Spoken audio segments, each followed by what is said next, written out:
இன்னைக்கு தான் நான் மீஷோலேருந்து பாக்ஸஸ் ஆர்டர் பண்ணியிருந்தேன். அது வந்துருச்சு. இப்போ அன்பாக்சிங் வீடியோ வாங்க அன்பாக்ஸ் பண்ணலாம். எனக்கு ரொம்ப எக்ஸைட்டிங். எந்த சைடு அன்பாக்ஸ் பண்ணுறதுன்னு தெரியல. இதை சுற்றி நல்லா ரேப் பண்ணி கொடுத்துருக்காங்க. இப்படி பண்ணிட்டு அன்பாக்ஸ் பண்ணலாம்.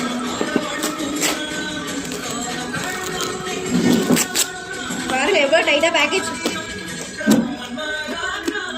என்ன சத்தம் பார்க்காதீங்க. அது வந்து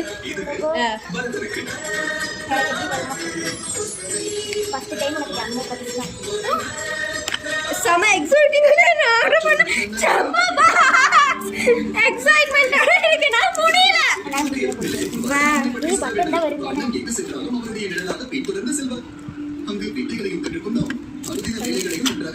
ஷாஃப்னர் பாக்ஸ் கம்பார்ட்மெண்ட் பாக்ஸ். அது சரி சத்ருகனா. அங்க சென்று கீழ ஒரு பாக்ஸ். அதிகாலையில் இறை வணக்கத்தில் தொடங்கி ஒருவருக்கு அவர் வாழ்க்கை. இது எப்படி